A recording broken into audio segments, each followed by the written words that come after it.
allons pouvoir cet après-midi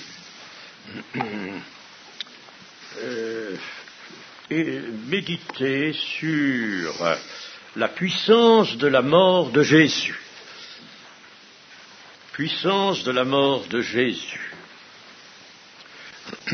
Et nous aurons quelques petites lectures à faire préalablement. D'abord Matthieu 27, 57. Matthieu 27, 57 à 60. Nous allons être obligés de lire dans les 4 évangiles. Parce que de l'un à l'autre, nous avons des détails, des précisions qui se cumulent. Alors, chapitre donc 27 de Matthieu, verset 57. Le soir étant venu, arriva un homme riche d'Arimathée, nommé Joseph, lequel était aussi un disciple de Jésus. Il se rendit vers Pilate et demanda le corps de Jésus. Et Pilate ordonna de le remettre. Joseph prit le corps, l'enveloppa d'un linceul blanc et le déposa dans un sépulcre neuf qu'il s'était fait tailler dans le roc. Puis il roula une grande pierre à l'entrée du sépulcre et il s'en alla. Marie de Magdala et l'autre Marie étaient là, assises vis-à-vis du sépulcre.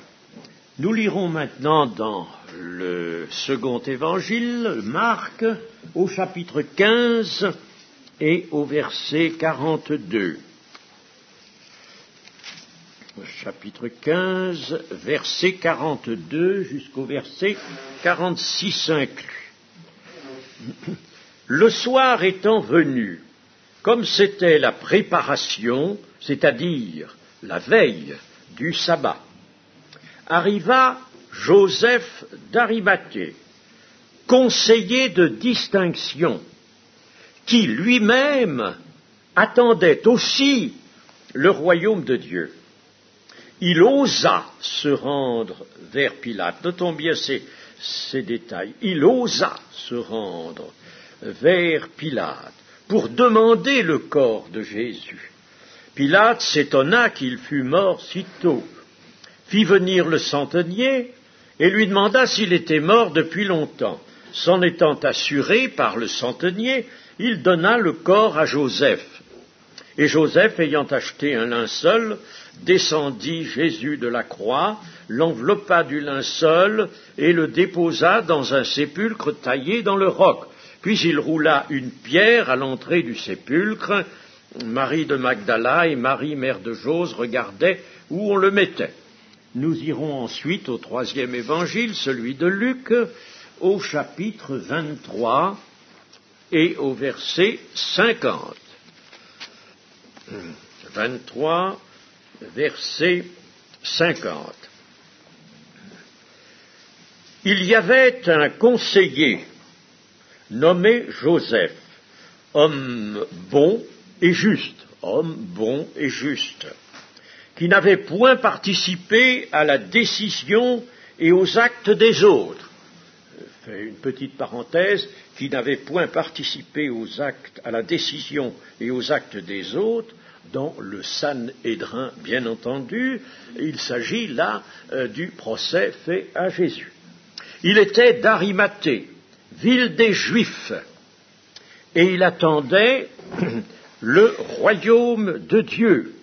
Cet homme se rendit vers Pilate et demanda le corps de Jésus. Il le descendit de la croix, l'enveloppa d'un linceul et le déposa dans un sépulcre taillé dans le roc où personne n'avait encore été mis. C'était le jour de la préparation et le sabbat allait commencer. Nous arrivons enfin au 4e évangile, celui de Jean, et nous prenons au chapitre 19, le verset 38. Chapitre 19, verset 38. Après cela, Joseph d'Arimathée, qui était disciple de Jésus, mais en secret, par crainte des Juifs, demanda à Pilate la permission de prendre le corps de Jésus. Et Pilate le permit. Il vint donc et prit le corps de Jésus. Nicodème, qui auparavant était allé de nuit vers Jésus, vint aussi, apportant un mélange d'environ 100 livres de myrrhe et d'aloès. Ils prirent donc le corps de Jésus et l'enveloppèrent de bandes avec les aromates, comme c'est la coutume d'ensevelir chez les Juifs. Or, il y avait un jardin dans le lieu où Jésus avait été crucifié, et dans le jardin, un sépulcre neuf, où personne encore n'avait été mis. Ce fut là qu'ils déposèrent Jésus à cause de la préparation des Juifs, parce que le sépulcre était proche. Amen. Alors, nous avons beaucoup dans ces 4 récits, il est partout question de ce Joseph d'Arimathée. D'Arimathée, cela veut dire qu'il était de Ramathaïm, et qui était une localité située sur le territoire d'Éphraïm. Et c'était la patrie de Samuel, le prophète Samuel.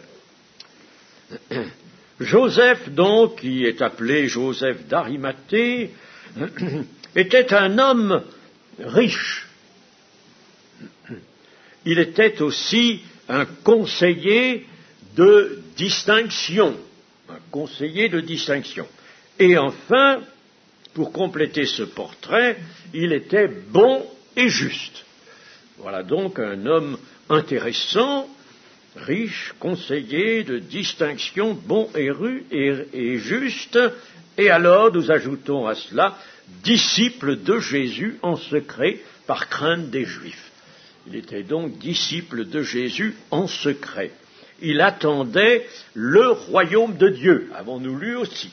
Il attendait le royaume de Dieu. Donc il était disciple en secret, mais il savait exactement ce à quoi le menait sa position de disciple. Il attendait le royaume de Dieu. Il aurait pu être disciple simplement pour écouter les paroles de Jésus, et ces paroles, naturellement, faisaient du bien, ces paroles pouvaient occasionner un certain bonheur intérieur, mais il n'était pas là seulement pour ça, et véritablement, il attendait le royaume de Dieu. Donc, il avait l'espérance de beaucoup de Juifs pieux, qui attendaient le royaume de Dieu, mais cette espérance, il la rattachait à la personne de Jésus-Christ. C'était donc un magistrat de l'époque, il appartenait au Sanhédrin, puisqu'il n'avait pas pris part à la décision des autres, il était avec les autres, mais non, il va même s'absenter. Magistrat au cœur honnête, il pressent très bien la condamnation de Jésus, alors il s'abstient d'assister aux délibérations des chefs, délibérations du Sanhédrin. Voilà, qui est tout à fait en son honneur. Et nous avons lu dans Marc qu'il osa demander à Pilate le corps de Jésus. Il fallait en effet user d'audace, user vraiment même peut-être d'une certaine témérité, peut-être, en allant vers Pilate pour demander le corps. Pilate aurait pu très bien mal prendre cette demande, la considérer comme quelque chose qui l'atteignait dans son autorité, par exemple. Il osa demander à Pilate le corps de Jésus. Et alors, pendant la vie de Jésus, Joseph d'Arimathée était retenu par la peur des Juifs, c'est-à-dire essentiellement par la peur de se compromettre en son milieu, par la peur de briser sa position sociale. Mais, sitôt la crucifixion faite, eh bien, voici qu'il franchit l'obstacle de la peur. Il franchit l'obstacle de la peur, il osa. Il osa faire une démarche auprès de Pilate qui l'engageait, qui le signalait ouvertement comme un ami de Jésus, de celui qu'on venait de mettre à mort, sous l'inculpation de blasphémateur. Voyez-vous, il osa donc franchir l'obstacle de la peur. Et ce n'était pas un petit obstacle. Comment le Sanhédrin avait décrété la mort du Seigneur. Pilate, lui, avait fourni l'autorité et les moyens de la mise à mort. Et puis voici que Joseph d'Arimathée se démasque comme en tant qu'ami de celui qu'on venait de condamner, de mettre à mort. C'était pas quelque chose de très facile.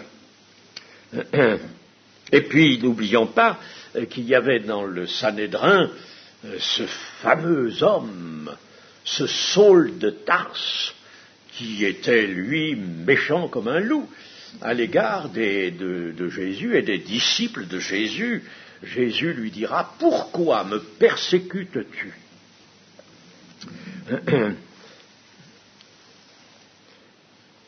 Cette fois, on va donc savoir que Joseph d'Arimathée est un disciple et qu'il attendait le royaume de Dieu. Il avait donc placé toute son espérance, je dis bien la forme de l'espérance, l'objet de l'espérance était présent en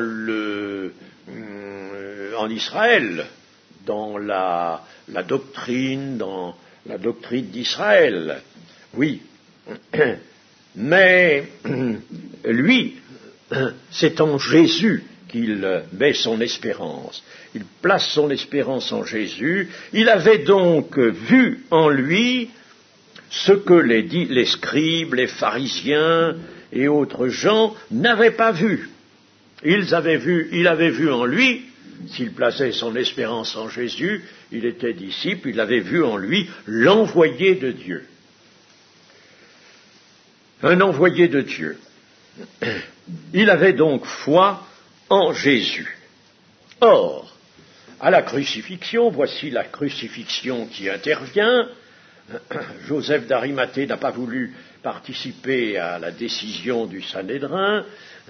La crucifixion se fait, si bien que l'espérance du royaume de Dieu que Joseph d'Arimathée avait mise en la personne de Jésus, cette espérance meurt.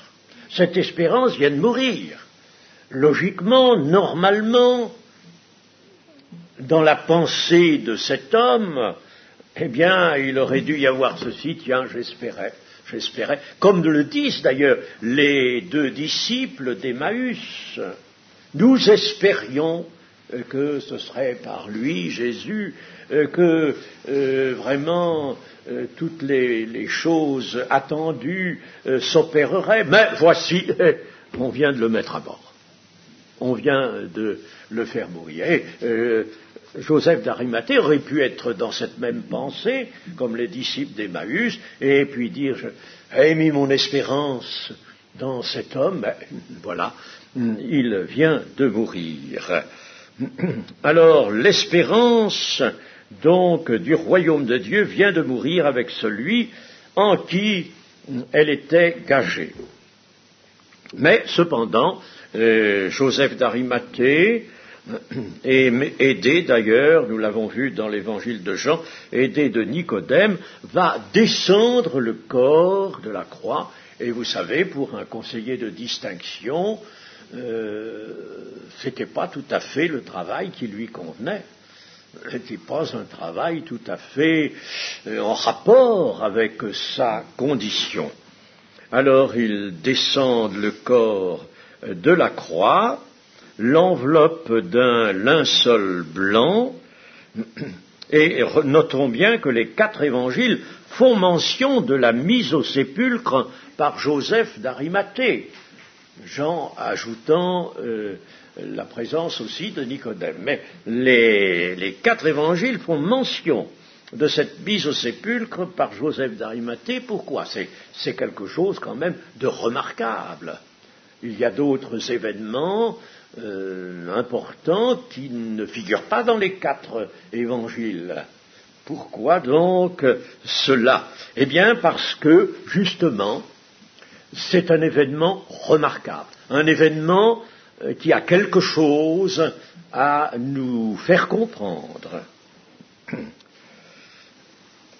Alors, était-ce de la part de Joseph d'Arimathée, était-ce l'accomplissement d'un pieux devoir ? Était-ce une marque d'amitié ou de regret ? Non pas. Ça n'était pas cela. Et il pouvait y avoir un peu de cela, mais ça n'était pas le mobile principal. L'espérance de Joseph d'Arimathée, en quelque sorte, s'est transformée. Son espérance s'est transformée. Elle était donc solidement ancrée dans son cœur. Il attendait le royaume de Dieu en relation avec Jésus, en relation avec le crucifié, et la mort de Jésus ne l'arrête pas, ne fait pas tomber cette espérance. Au contraire, la mort de Jésus produit en lui un fruit qui n'était pas apparu pendant la vie du Seigneur. Pendant la vie du Seigneur, il était disciple en secret. Il cédait, il était impressionné par l'attitude des Juifs et il ne voulait pas se placer sous leur jugement et leur réprobation. Il avait donc peur des Juifs.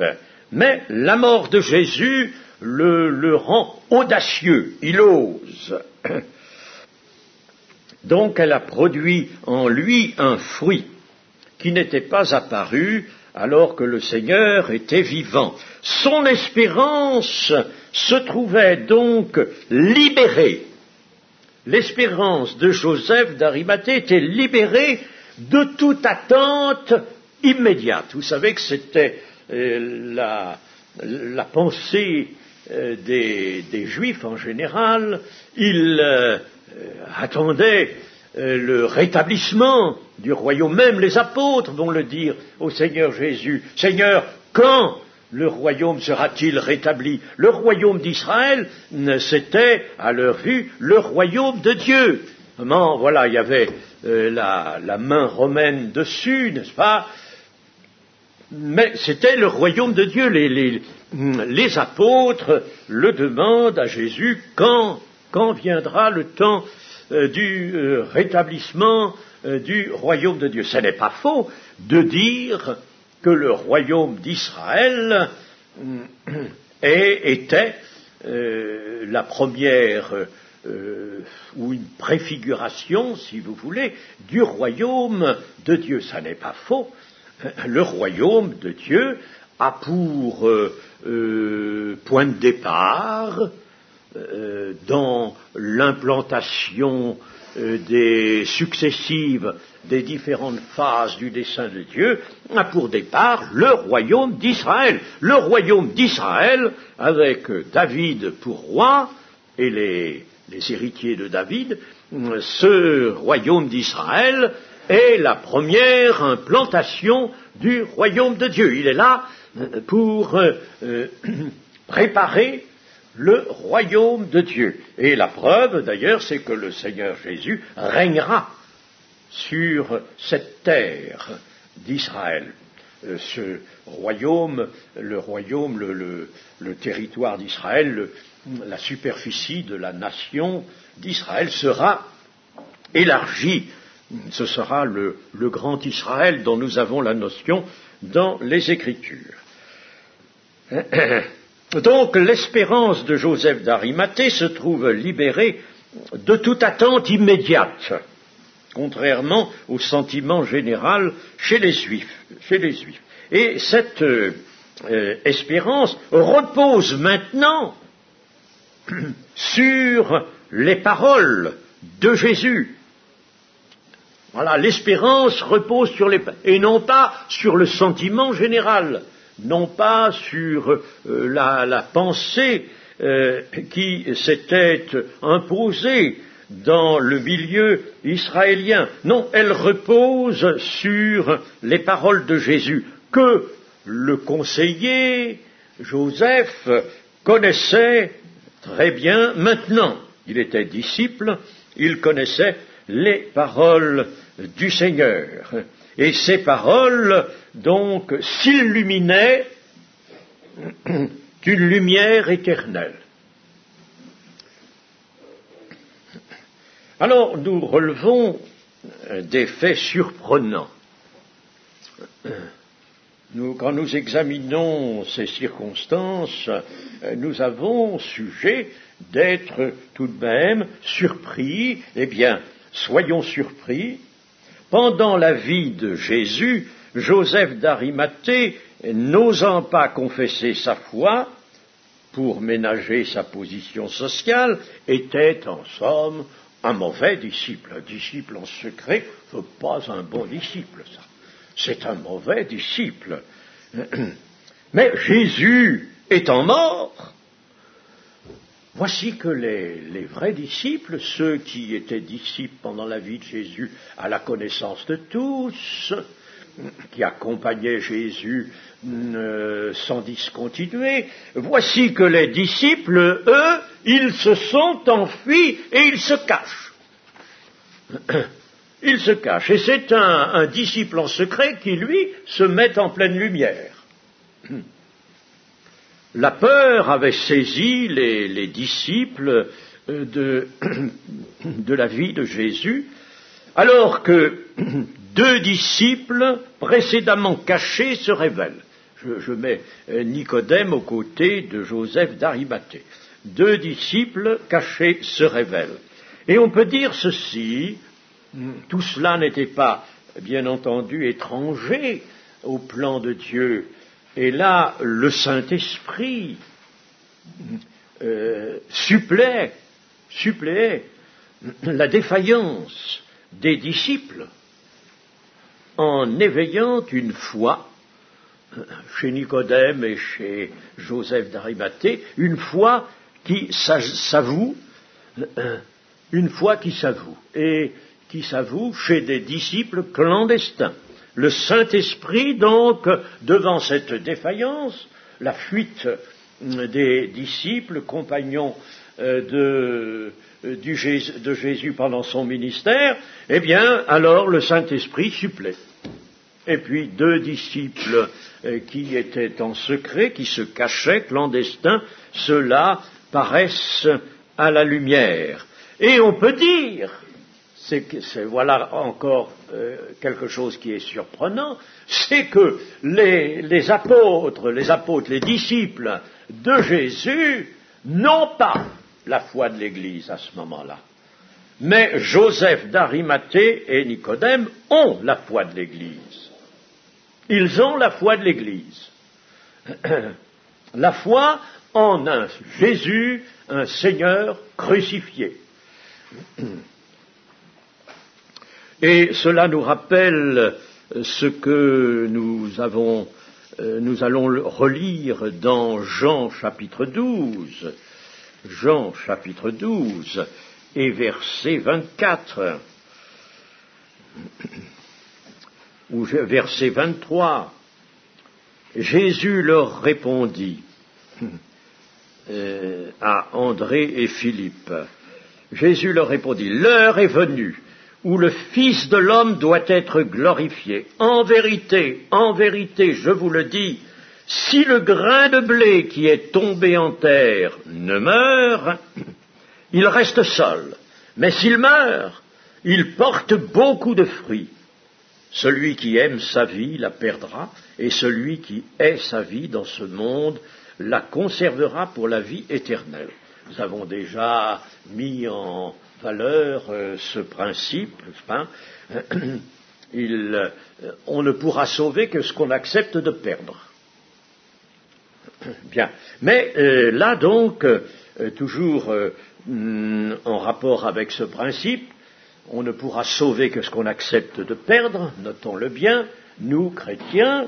Eh bien, en rapport avec cela, nous voyons que le Seigneur Jésus, parlant de son œuvre, de lui-même, nous dit que si le grain de blé qui est tombé en terre ne meurt, il faut qu'il meure, il reste seul. Mais s'il meurt, il porte beaucoup de fruits. Il y a donc là une action surnaturelle. Elle est là, elle part de là, l'action surnaturelle. Une grande action surnaturelle.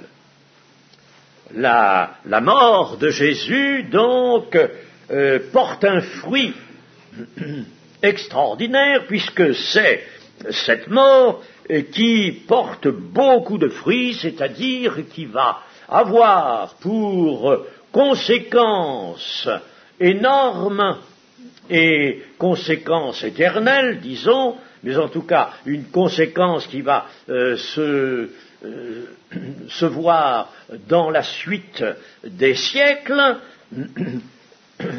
eh bien, le Seigneur étant mort, et cette mort du Seigneur produit un fruit, c'est-à-dire permet à des hommes, des femmes en grand nombre de devenir de vrais disciples du Seigneur et de recevoir la grâce de Dieu.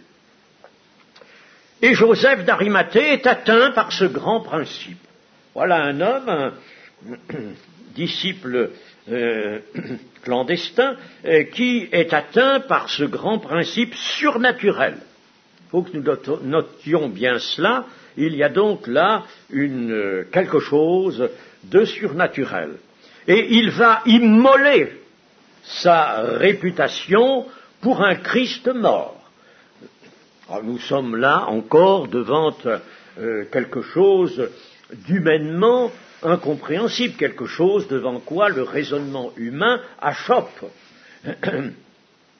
Il va immoler sa réputation pour un Christ qui est mort. Mais son cœur lui parle de vie et d'espérance, et il prend place parmi les premiers témoins de Jésus. Le Seigneur Jésus n'avait pas été sans... donc nous avons relu là le passage de Jean 12 qui nous montre, qui nous rappelle une déclaration formelle de Jésus selon laquelle il faut que, tout comme le grain de blé qui meurt en terre, il faut qu'il meure, lui, qu'il soit mis en terre pour que apparaisse le grand fruit qu'il est venu apporter à la terre, le fruit d'hommes et d'âmes sauvées, c'est-à-dire, en somme, la constitution d'une humanité nouvelle. Donc, le grain est en terre. Mais Jésus avait aussi exprimé la chose dans son chant. Il avait chanté, vous savez, le Seigneur Jésus. Il avait chanté. Oh, ce n'est pas... les évangiles ne mettent pas la chose tellement en évidence, mais nous savons qu'il avait chanté, et notamment, il avait chanté ce que je vais vous relire dans le psaume 118, au verset 17. C'est un psaume qui appartenait au grand Hallel, le grand Hallel qui était chanté en Israël. Je ne mourrai pas, je vivrai, et je raconterai les œuvres de l'Éternel. L'Éternel m'a châtié. M'a châtié, nous savons comment, le plan du Père comprenait la mort du Seigneur. L'Éternel m'a châtié, mais il ne m'a pas livré à la mort. C'est-à-dire, il ne m'a pas livré à la mort éternelle, comme le dit Hébreux 5. Il ne m'a pas livré à la mort. Ouvrez-moi les portes de la justice, j'entrerai, je louerai l'Éternel. Voici la porte de l'Éternel, c'est par elle qu'entrent les justes. Je te loue parce que tu m'as exaucé, parce que tu m'as sauvé. Ça, Jésus a chanté ça, et c'était donc en étroite relation avec sa mission. Voici la porte de l'Éternel, n'a-t-il pas dit aussi, je suis la porte des brebis.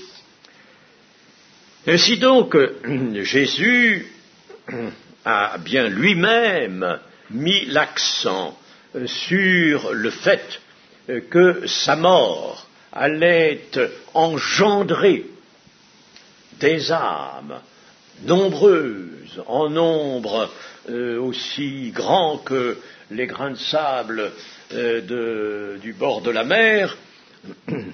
Donc sa mort allait engendrer à la vie beaucoup d'âmes, mais il fallait que lui, il passe par la mort.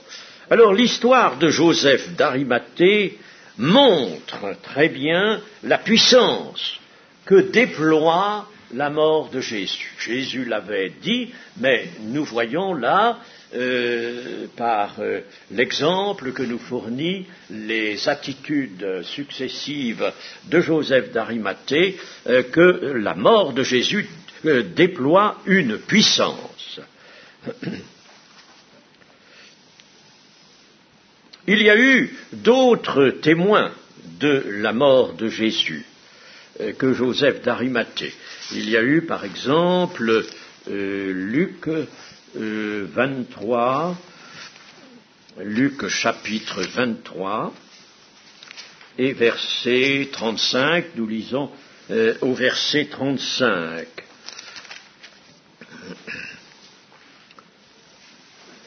Il leur dit encore, quand je vous ai envoyé sans bourse, sans sac et sans souliers, avez-vous manqué de quelque chose?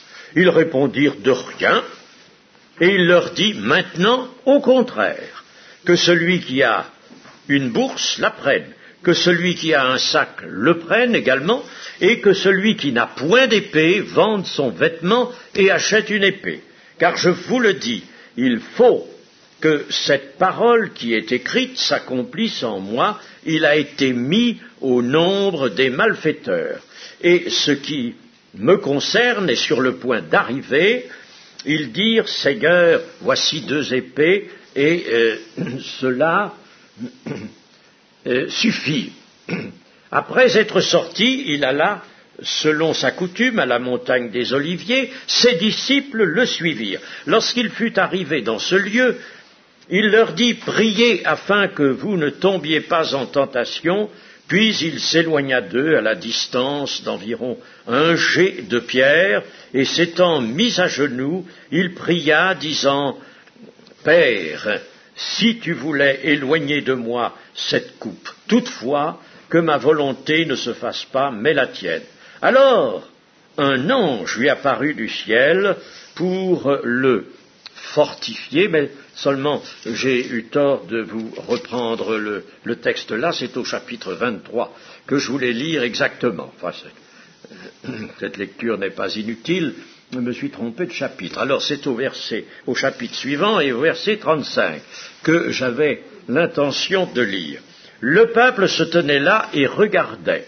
Les magistrats se moquaient de Jésus, disant, il a sauvé les autres, qu'il se sauve lui-même s'il est le Christ, l'élu de Dieu. Les soldats aussi se moquaient de lui, s'approchant et lui présentant du vinaigre. Il disait, si tu es le roi des Juifs, sauve-toi toi-même. Il y avait au-dessus de lui cette inscription, celui-ci est le roi des Juifs. L'un des malfaiteurs, crucifié, l'injuriait, disant, n'es-tu pas le Christ? Sauve-toi toi-même et sauve-nous. Mais l'autre le reprenait et disait « Ne crains-tu pas Dieu, toi qui subis la même condamnation, pour nous c'est justice, car nous recevons ce qu'ont mérité nos crimes, mais celui-ci n'a rien fait de mal. » Et il dit à Jésus « Souviens-toi de moi, quand tu viendras dans ton règne. » Jésus lui répondit « Je te le dis en vérité, aujourd'hui tu seras avec moi dans le paradis. » Voilà donc aussi un témoin de la mort de Jésus, le second brigand. Il y en a un, évidemment, lui qui ne voit rien, qui ne comprend rien, qui reste dans sa révolte, mais le second, lui, voit et comprend. Au milieu de la moquerie, au milieu de la haine, de la provocation, de l'impiété, ce brigand se sent transporté par la foi et il discerne le Fils de Dieu. C'est vite fait. Vous voyez, il discerne le Fils de Dieu. C'est donc lui aussi un fruit de cette puissance surnaturelle que produit la mort de Jésus. Puis, au chapitre 23 toujours de Luc, et au verset 47, nous pouvons lire ceci. Le centenier, voyant ce qui était arrivé, glorifia Dieu et dit « Certainement, cet homme était juste. » Voilà encore un témoin de la mort, un témoin qui se révèle à la mort de Jésus. Jésus vient de mourir et le centenier, vous voyez, est touché, profondément touché, un fruit de la mort de Jésus. Certainement, cet homme était juste et il glorifiait Dieu. Lui aussi discerne le Fils de Dieu, et en somme, voici que la vue du cœur s'allume chez lui. Nous pourrions maintenant lire dans Marc 15 et verset 39, Marc 15, verset 39. Le centenier qui était en face de Jésus, voyant qu'il avait expiré de la force, dit « Assurément, cet homme était fils de Dieu. » Il y avait aussi des femmes qui regardaient de loin. Parmi elles étaient Marie de Magdala, Marie, mère de Jacques le mineur et de Jose, et Salomé, qui le suivaient et le servaient lorsqu'il était en Galilée, et plusieurs autres qui étaient montés avec lui à Jérusalem. Mais là, nous voyons qu'il y a réellement une différence entre l'attitude qui nous est signalée du centenier. Assurément, cet homme était fils de Dieu, vous voyez, il discerne le Fils de Dieu. Et puis les femmes qui regardaient de loin, peut-être de trop loin, regardaient de loin, et c'était ces femmes qui l'avaient suivi au cours de son ministère, de ses marches, et qui l'avaient servi de leurs biens même, mais l'Évangile ne nous dit rien quant à l'attitude de ces femmes devant la mort. C'est quelque chose quand même qui nous fait réfléchir, n'est-ce pas? Et nous fait réfléchir dans ce sens. La mort de Jésus, en somme, produit un fruit là où il faut, là où l'Esprit le veut. Ça n'est pas peut-être partout, mais c'est là où l'Esprit le veut. Et puis, nous avons aussi l'attitude de la foule, à laquelle nous n'avons peut-être pas suffisamment prêté attention. Dans Luc 23, c'est au verset 48, L'attitude de la foule. Le centenier, nous avons vu tout à l'heure au verset 47, l'attitude du centenier qui glorifie Dieu et qui discerne que cet homme était juste et qu'il était le Fils de Dieu. 48. Et tous ceux qui assistaient en foule à ce spectacle, après avoir vu ce qui était arrivé, s'en retournèrent, se frappant la poitrine. Ah, ça c'est une attitude qui manifeste que déjà, dans cette foule, il y a des gens dont le cœur est touché par la mort de Jésus. Ils se frappent la poitrine. Tous ceux de la connaissance de Jésus et les femmes qui l'avaient accompagné depuis la Galilée se tenaient dans l'éloignement et regardaient ce qui se passait. Vous voyez l'attitude des femmes, là, n'est-ce pas, n'est pas vraiment à l'égal de celle des témoins que l'on sent être touchés par une grâce en raison de la mort du crucifié. Moi, ça m'a toujours étonné, ça.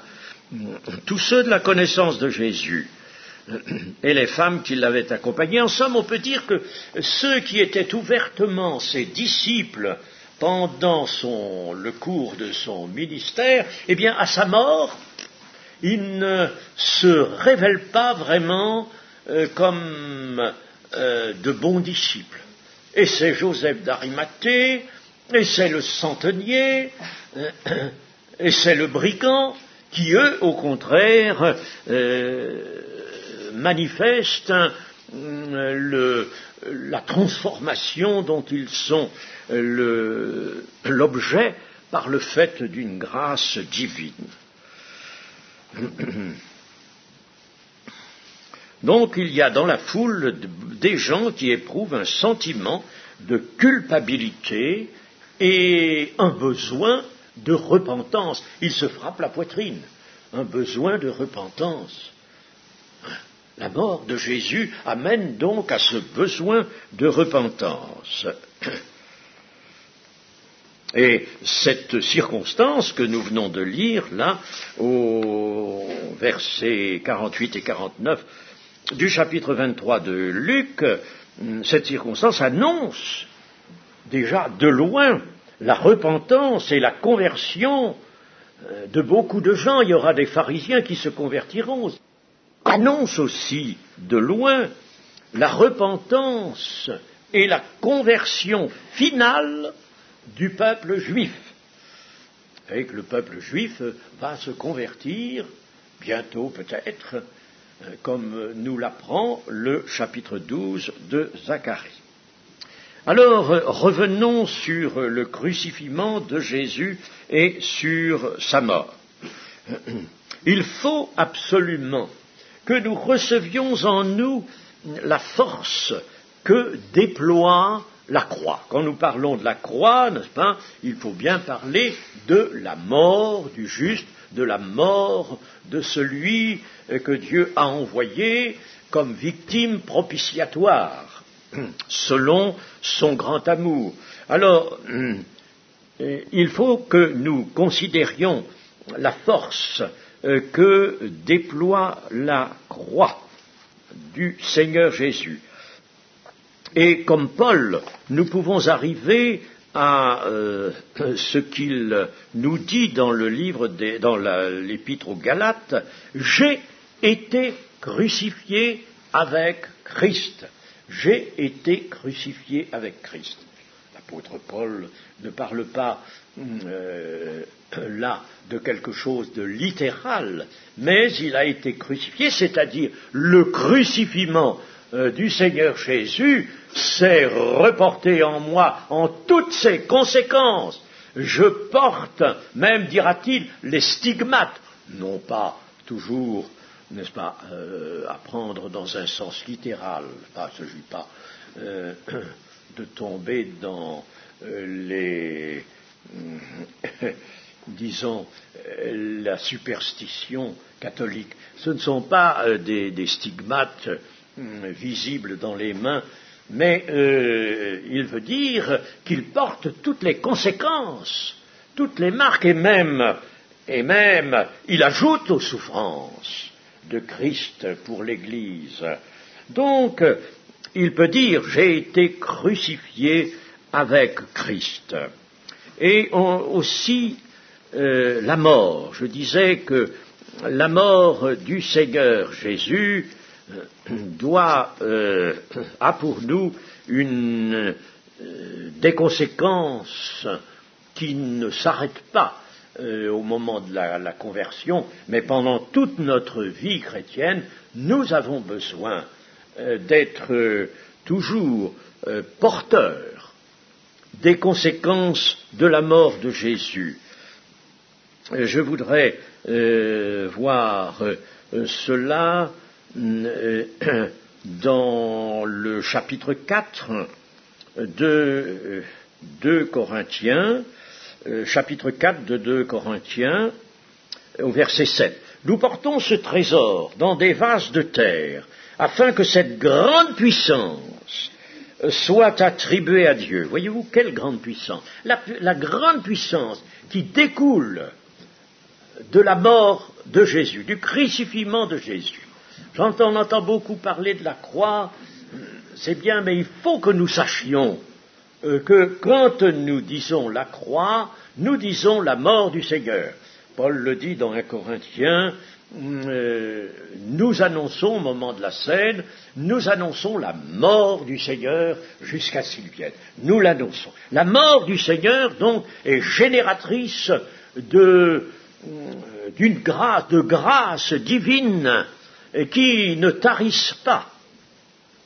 Nous portons ce trésor dans des vases de terre, afin que cette grande puissance soit attribuée à Dieu et non pas à nous. Nous sommes pressés de toute manière, mais non réduits à l'extrémité, dans la détresse, mais non dans le désespoir, persécutés, mais non abandonnés, abattus, mais non perdus, portant toujours avec nous dans notre corps la mort de Jésus. Portant toujours avec nous dans notre corps la mort de Jésus, afin que la vie de Jésus soit aussi manifestée dans notre corps. Il est impossible que nous disions ce n'est plus moi qui vis, c'est Christ qui vit en moi, comme l'a dit Paul, si auparavant nous ne pouvons pas dire aussi j'ai été crucifié avec Christ. Et si je vis, ce n'est plus moi qui vis, c'est Christ qui vit en moi. Donc, porter la mort de Jésus pour avoir aussi la puissance de sa vie. On ne peut pas dissocier, donc, la puissance qui découle de la mort de Jésus si nous voulons aussi la puissance de sa vie. Car nous qui vivons, nous sommes sans cesse livrés à la mort à cause de Jésus, afin que la vie de Jésus soit aussi manifestée dans notre chair mortelle. Là, l'apôtre nous parle essentiellement des persécutions qu'il a à supporter, mais ces persécutions, pour lui, sont des stigmates, sont des moyens par lesquels il lui est rappelé qu'il est crucifié avec Jésus, et que la mort de Jésus est en lui pour que la vie de Jésus soit aussi en lui. Un chrétien chez qui la mort de Jésus ne se manifeste pas constamment en lui, la mort avec toutes ses conséquences, et notamment le besoin d'un cœur pur, le besoin de confesser son péché, eh bien celui-là ne peut pas dire que vraiment la vie est en lui. Il faut que la mort de Jésus soit en nous pour que la vie puisse également s'y manifester.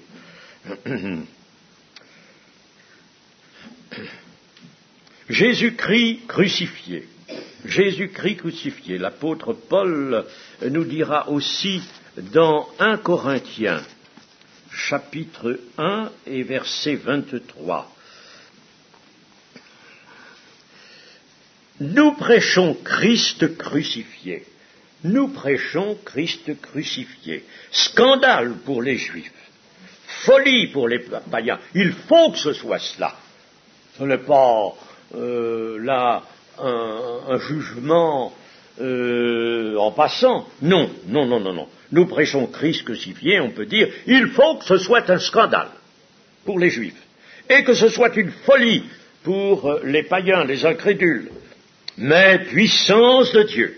Christ crucifié, puissance de Dieu, et sagesse de Dieu pour ceux qui sont appelés tant juifs que grecs, car la folie de Dieu est plus sage que les hommes et la faiblesse de Dieu est plus forte que les hommes. Donc, vous voyez, à la mort de Jésus, au crucifixion de Jésus, c'est un fait historique, mais un fait historique qui actuellement a mis dans la main de Dieu la disposition d'une source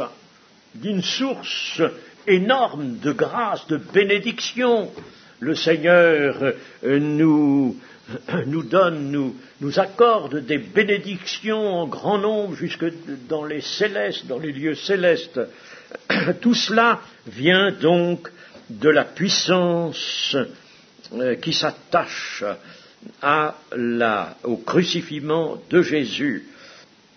Jésus-Christ, donc, a été fait pour nous dans le passage que nous venons de consulter au verset 30, le chapitre 1er de 1 Corinthiens, verset 30. Or, c'est par lui que vous êtes en Jésus-Christ, lequel, de par Dieu, a été fait pour nous sagesse, justice et sanctification et rédemption, afin, comme il est écrit, que celui qui se glorifie dans le Seigneur. Et pourquoi sagesse, justice, sanctification et rédemption? Ce sont là les grandes conséquences, les conséquences qui découlent du crucifixion de Jésus. Alors, la conclusion sera celle-ci: il faut que nous saisissions en Jésus-Christ et en sa mort et en sa victoire la force de vivre à la satisfaction de Dieu, de vivre d'une manière digne de la vocation qui nous a été accordée, la force en somme de ne plus pécher mais de servir Dieu d'une façon positive et aussi d'être sanctifié, de recevoir la sanctification du Seigneur. Et pour cela, il faut que nous pensions que c'est le crucifixion, la mort de Jésus, qui engendre cette puissance, cette grande puissance descendant du ciel et qui nous parvient sous forme de bénédiction et de grâce sans nombre. Amen.